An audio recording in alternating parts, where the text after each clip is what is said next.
السلام علیکم ورحمۃ اللہ وبرکاتہ نحمدہ ونصلی علی رسولہ الکریم اما بعد اعوذ باللہ من الشیطان الرجیم بسم اللہ الرحمن الرحیم۔ امید ہے آپ سب ایمان، صحت اور تقوی کی بہترین حالت میں ہوں گے۔ ہم نے سورہ بقرہ کی آیت نمبر 12 تک جو تفسیر دیکھی تھی وہ منافقین کے بارے میں تھی۔ آج ہم آگے کنٹینیو کریں گے، آیت نمبر 13 سے لے کر آیت نمبر 18 تک ترجمہ اور تفسیر دونوں دیکھیں گے۔ یہ بھی منافقین کے بارے میں، کیونکہ میں نے آپ کو بتایا تھا کہ منافقین جو ہیں وہ بہت زیادہ خطرناک تھے، ان کا ڈبل فیس تھا اور ان کو ظاہر کرنے کے لیے جو ہے تو ان کی نشانیاں کچھ زیادہ بیان کی گئی ہیں، اس لیے ان کی آیات زیادہ ہیں۔ تو آج ہم آگے دیکھیں گے ان کے بارے میں کہ کیا نشانیاں ہیں، قرآن پاک کیا کہتا ہے کہ منافقین کون ہیں۔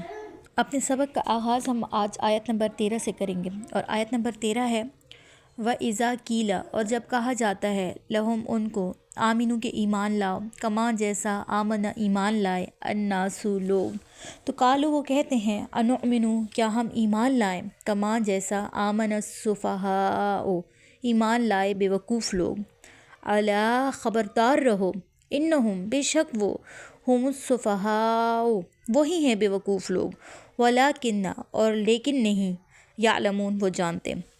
اس آیت کا ترجمہ ہے، اور جب ان سے کہا جاتا ہے کہ ایمان لاؤ جیسے کہ لوگ ایمان لائے تو کہتے ہیں کیا ہم ایمان لائیں جیسے بے وقوفوں نے ایمان لایا، تو سن لو کہ یہی بے وقوف لوگ ہیں لیکن یہ نہیں جانتے۔ اس آیت میں منافقین کی حالت بیان کی گئی ہے کہ جو ایمان لانے سے انکار کرتے تھے اور اپنے آپ کو عقل مند سمجھتے تھے، وہ کہتے تھے کہ کیا ہم لوگ بھی ویسے ہی ایمان لائیں جیسے بے وقوفوں نے ایمان لایا۔ اب بے وقوف کون ہے؟ اس آیت میں بے وقوف وہ صحابہ کرام کو کہتے تھے، وہ کہتے تھے کہ صحابہ کرام جو ہیں وہ بے وقوف ہیں، جو ایمان لانے کے بعد اپنے دین پر ثابت قدم رہ گئے۔ منافقین جو ہیں وہ صحابہ کرام کو نعوذ باللہ بے وقوف کہہ رہے ہیں۔ اب وہ ان کا مذاق اڑایا کرتے تھے کہ دیکھو یہ تو جو صحابہ کرام ہیں یہ تو بے وقوف لوگ ہیں، یہ تو پاگل ہیں، ان کا جو لیڈر ہے یعنی نبی کریم صلی اللہ علیہ وآلہ وسلم، ان کو خواب دکھا کر ان کو گھروں سے اور بچوں سے دور کر دیا گیا ہے۔ اصل بے وقوف تو یہ خود ہی تھے نا، کہ انہیں سمجھ ہی نہیں تھی کہ صحابہ کرام کو وہ دیکھتے ان کو کتنی فتوحات حاصل ہوئی تھی، اللہ تعالیٰ ان کے ساتھ تھے، اللہ تعالیٰ کی مدد ان کے ساتھ تھی، اسی وجہ سے ان کو اتنی فتوحات حاصل ہوئی، ان کو ایک مقام ملا دنیا میں، اور آخرت میں بھی اللہ پاک ان کو ریوارڈ دیں گے کیونکہ وہ اللہ کے خاص بندے تھے نا۔ اس لیے اللہ تعالیٰ اس آیت میں مسلمانوں کو خبردار کر رہے ہیں کہ یہی بے وقوف لوگ ہیں، کیونکہ وہ نہیں جانتے کہ وہ کیا کر رہے ہیں، وہ خود کو ہی دھوکہ دے رہے ہیں اور آپ کو بے وقوف کہہ رہے ہیں۔ اس سے جو اگلی آیت ہے آیت نمبر 14، اس میں ہے اور اذا جب لقو ملتے ہیں الذین ان لوگوں سے آمنو جو ایمان لائے، قالو تو کہتے ہیں آمنا ایمان لائے ہم، اور اذا جب خلو ملتے ہیں اکیلے میں الا طرف شیاطینہم اپنے سرداروں کی، قالو تو کہتے ہیں انا بے شک ہم معکم تمہارے ساتھ ہیں، انما سوائے اس کے نہیں، نحنو ہم مستہزئون ہم تو مذاق کرتے ہیں۔ اب اس آیت میں منافقین کی دوغلی پالیسی کے بارے میں بیان کیا گیا ہے، یعنی کہ وہ ایمان والوں کے سامنے آتے ہیں تو اپنے آپ کو مسلمان ظاہر کرتے ہیں اور کہتے ہیں کہ ہم تو ایمان لائے ہیں، لیکن جب وہ اپنے شیطانوں کے پاس جاتے ہیں، شیطان کون ہے؟ یعنی کفار، یعنی منافقین مکہ، اہل یہود، تو جب ان کے پاس جاتے ہیں تو کہتے ہیں ہم تو تمہارے ساتھ ہیں، اور وہ مسلمانوں کا مذاق اڑاتے۔ آپ کو پتہ ہے جب مدینہ اسلامی ریاست بنی تو بہت سے لوگوں نے پریشر میں آ کر اسلام قبول کیا۔ انہوں نے جب دیکھا کہ اسلام کو دنیاوی فتوحات حاصل ہو رہی ہیں، اسلام گرو ہو رہا ہے، تو انہوں نے جو ہے پریشر میں آ کر اسلام قبول کر لیا، اور کچھ نے اس ڈر سے اسلام قبول کر لیا کہ اسلام تو اب ایک پاور بن گئی ہے۔ لیکن ہمارے پیارے نبی حضرت محمد صلی اللہ علیہ وآلہ وسلم نے کبھی ان پر دباؤ نہیں ڈالا۔ یہ لوگ بظاہر تو ایمان لے آئے تھے لیکن دل سے قبول نہیں کیا تھا، اور یہی منافقین کی اصل نشانی ہے نا کہ وہ ڈبل فیس ہوتے ہیں۔ منافق یہی ہوتے ہیں نا کہ پیٹھ پیچھے جو ہے کچھ ہوتے ہیں اور سامنے کچھ ہوتے ہیں، تو یہ بھی پیٹھ پیچھے مسلمانوں کا مذاق اڑاتے تھے اور سامنے آ کر کہتے تھے کہ بھائی ہم تو مسلمان ہیں۔ تو اگلی آیت میں دیکھیں کہ اللہ پاک کیا کہہ رہے ہیں۔ آیت نمبر 15 ہے اللہ یستہزئ مذاق کرتا ہے بہم ان سے، اور یمدہم کھینچتا ہے، ڈھیل دیتا ہے ان کو، فی طغیانہم ان کی سرکشی میں، یعمہون وہ بھٹکتے پھرتے ہیں۔ اب اس آیت میں دیکھیں ترجمہ ہے کہ اللہ ان کے ساتھ مذاق کر رہا ہے اور انہیں مہلت دے رہا ہے کہ وہ سرکشی میں بھٹکتے پھریں یا بہکتے پھریں۔ اب اس آیت میں آپ کو دیکھیں تو پچھلی آیت میں وہ کہتے تھے نا کہ ہم تو مسلمانوں کے ساتھ مذاق کر رہے ہیں، تو اب اللہ تعالیٰ اس آیت میں ان منافقین کو ان کے مذاق کا جواب دے رہے ہیں کہ اللہ تعالیٰ ان کے ساتھ مذاق کر رہے ہیں۔ مذاق تو تمہارا بن رہا ہے نا، کہ تم کہتے ہو کہ ہم تو مسلمانوں کے ساتھ مذاق کر رہے ہیں، لیکن اصل میں مذاق تمہارا بن رہا ہے۔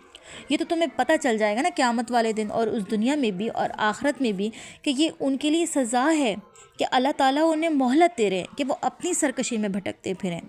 اس آیت سے یہ بات ہمیں واضح ہوتی ہے کہ اللہ تعالیٰ منافقوں کو سزا دینے میں جلدی نہیں کرتا، اللہ تعالیٰ انہیں مہلت دیتے ہیں کہ تاکہ وہ اور زیادہ بھٹکتے پھریں، اور زیادہ اپنی جو گناہ ہیں وہ کر رہے ہیں اس میں اور زیادہ بھٹکتے پھریں، وہ سرکشی میں بہکتے رہیں اور انہیں پتہ ہی نہیں چل رہا۔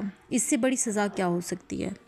آیت نمبر 16 ہے، اولئک الذین، یہی وہ لوگ ہیں جنہوں نے اشتروا مول لی الضلالۃ گمراہی بالہدیٰ، ہدایت کے بدلے، فما پس نہ ربحت فائدہ پائے گا تجارتہم ان کی سوداگری ان کے لیے، وما اور نہ کانو تھے وہ مہتدون ہدایت پانے والے۔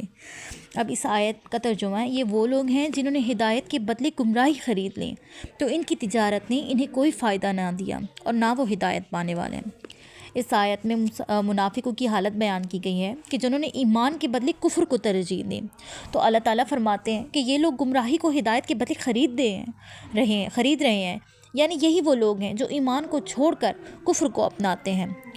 کتنا برا سودا ہے یہ، یعنی چھوٹے سے دنیاوی فائدے کے لیے اپنے دین کو، اپنے ایمان کو بیچ دیا، یعنی چھوٹے سے فائدے کے لیے، سردار بننے کے لیے، مال و دولت کے لیے اپنے اللہ اور رسول کو بھول گئے۔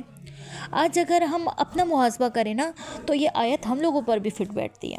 کیسے؟ آج کل کی جو نوجوان نسل ہے، اگر ان پر غور کریں، جو مشہور ہونے کے لیے کیا کیا کچھ کر رہے ہیں ٹک ٹاک پر، اور جو سوشل ایپس ہیں ان پر کیا کچھ کر رہے ہیں، تو ان سب سے کیا فائدہ ہونا ہے؟ کچھ بھی نہیں، سوائے اس کے کہ ہم اپنے اوپر ایک عذاب لے لیں۔ تو یہ بھی ہمارے اوپر فٹ بیٹھتا ہے، اور یہ ان منافقین کے بارے میں بھی جو ہے تو اللہ تعالیٰ نے کہا ہے کہ ان کو کوئی فائدہ نہیں پہنچنے والا، ان کو ہدایت نہیں ملنے والی، کیونکہ انہوں نے ایمان کے بدلے کفر کو ترجیح دی ہے۔ آیت نمبر 17 ہے، مثلہم، مثال ان کی، کمثلی، جیسے کہ مثال، الذی، اس شخص کی ہے جو استوقد، جو جلا دے، نارن، آگ، فلما، پس جب، اضاءت، روشن ہو گیا، ما، جو کچھ، حولہ، گرد تھا اس کے، ذہب، لے لیا، اللہ نے، بنورہم، روشنی ان کی، وترکہم، اور چھوڑ دیا ان کو، فی ظلمات، بیچ اندھیروں کے، لا، نہیں، یبصرون، وہ دیکھ سکتے۔ اس آیت کا ترجمہ جو ہے وہ ہے، ان کی مثال اس شخص کی سی ہے جس نے آگ جلائی، پھر اس نے اپنے ارد گرد روشنی تو دیکھی، لیکن اللہ تعالیٰ نے اس کی روشنی کو زائل کر دیا اور انہیں اندھیروں میں چھوڑ دیا، اور وہ کچھ بھی نہیں دیکھ سکتے۔ یہ منافقوں کی بات ہو رہی ہے کہ انہوں نے جب اسلام قبول کیا، اسلام کو اپنے قریب سے دیکھا، حلال حرام کی تمیز سیکھی، تو انہیں پتہ چل گیا کہ کیا چیز ہمارے لیے حلال ہے، کیا چیز ہمارے لیے حرام ہے۔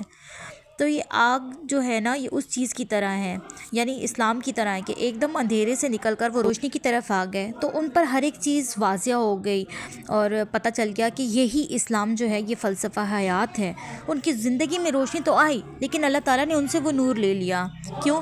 کیونکہ وہ دوبارہ منافقت میں واپس چلے گئے تھے، انہوں نے مسلمانوں کے خلاف سازشیں شروع کر دیں، اور یہ اندھیرے میں ہی رہ گئے، اور اب وہ کچھ نہیں دیکھ سکتے۔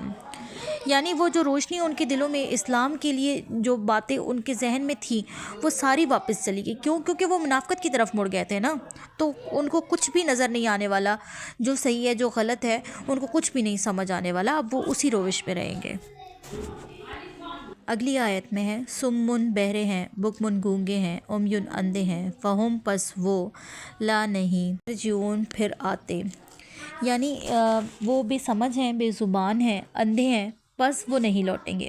اس آیت میں منافقوں کی حالت بیان کی گئی ہے جو ہدایت کو نہیں پہچانتے اور نہ ہی اسے قبول کرتے ہیں۔ ظاہر سی بات ہے نا، جب انہوں نے بات ہی نہیں سمجھنی تو آپ انہیں جو مرضی مثال دے دیں، آپ کو لگتا ہے کہ وہ بات سنیں گے۔ وہ آنکھیں ہو کر بھی اندھے ہیں، وہ کان ہیں مگر پھر بھی وہ بہرے ہیں، تو زبان ہے لیکن پھر بھی وہ بول نہیں سکتی۔ کیوں؟ کیونکہ ان کو جو ہے نا آنکھوں سے وہ دیکھنا نہیں چاہتے، زبان سے کچھ بولنا نہیں چاہتے، اور کانوں سے کچھ سننا نہیں چاہتے، اسلام کی کسی بات پر بھی وہ کوئی بھی جو ہے ری ایکشن نہیں دینا چاہتے۔ تو اس بات سے یہ ظاہر ہوتا ہے نا کہ ان پر کوئی اثر نہیں ہو رہا۔ یعنی آپ صلی اللہ علیہ وسلم نے ان کو کتنے دلائل دیے، معجزات بھی دکھائے، مگر وہ پھر بھی بہرے، گونگے اور اندھے بنے رہے۔ ان کے دلوں میں اسلام کے خلاف اتنا بغض تھا، اتنا ہی بغض تھا ان کے دلوں میں کہ وہ کچھ بھی سننا نہیں چاہتے تھے، تو اس لیے ان کو بتانے کا کوئی فائدہ نہیں ہے، یعنی کہ وہ اسلام کی طرف نہیں پلٹنے والے۔ آخر میں جو ہے اللہ تعالیٰ سے دعا ہے کہ اللہ تعالیٰ ہمیں منافقین سے بچائے اور ہمیں اپنے متقین لوگوں میں شامل کرے، آمین ثم آمین۔ جزاک اللہ۔ ویڈیو کو لائک اور سبسکرائب کیجیے گا۔ جزاک